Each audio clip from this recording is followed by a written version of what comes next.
چەند پارچە شعرێکی دیوانی مەحوی بەدەنگی ئازاد پێنجوێنی. دڵهاییمە دائیم کە ئەمە قەترەیە داخۆ، یا جوزئێکی بێجوزئە مسەما بەدەهاتە.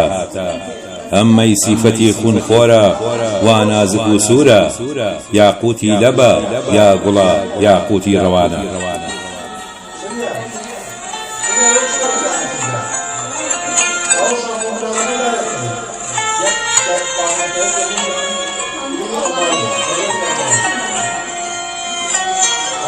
ناڵاندم و فەرمووی کە ئەم ئاوازە حەزینە یا مەحویە یا بولبولەکەی فەسڵی خەزانە. لە ڕۆژێ هەڵدرا ئەم کۆنە خەیمەیتان و پۆشینە، لە سایەیدا شەرابی بەزمی عوشرەت گریە جۆشینە.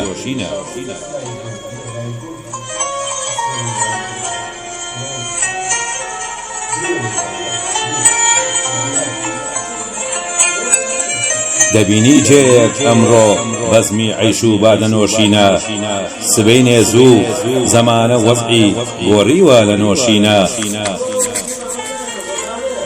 لەکێ بپرسم دڵی بۆ پڕ لە خوێنی حەسرەتە یاقوت، عەزاپۆشی چێ و کێیە جلی پیرۆزە بۆشینە.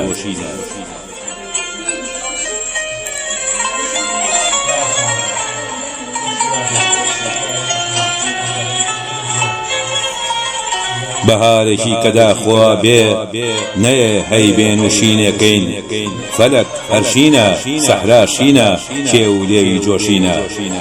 وتم بۆ ڕوت و کۆتن ئەو کەسانەی ئاشقی ڕوتن، وتی شان و شکۆفی زیندەڵ هەر ژەندە پۆشینە.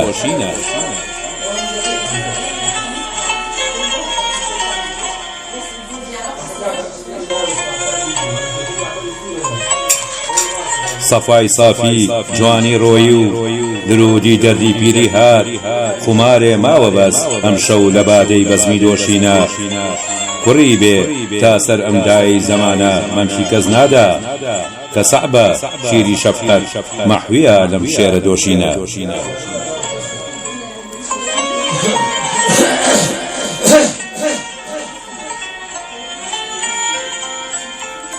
دەسێری خەستەخانەی عیشق ئەوی سەوزەی کەواشینە، دەسەر هەر خەستەی دێ یا خوێندنی یاسینە یاشینە.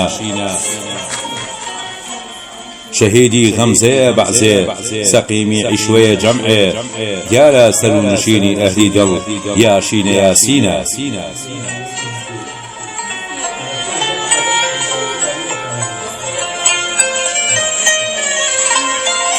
هەناسم دا بە ناڵە عەرزی حاڵی کەم کە تاساوە، لە خوێناوی دڵ و جەرگم دەروونم کەی لە تاسینە.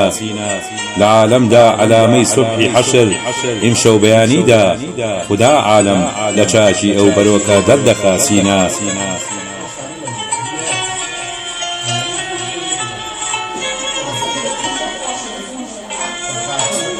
مەلا تەلقینی مەحوی دانەدا عەبدولمتینی ئەو، لە جێگەی زەل لە زەیلی ڕەئفەتی تاها و یاسینە.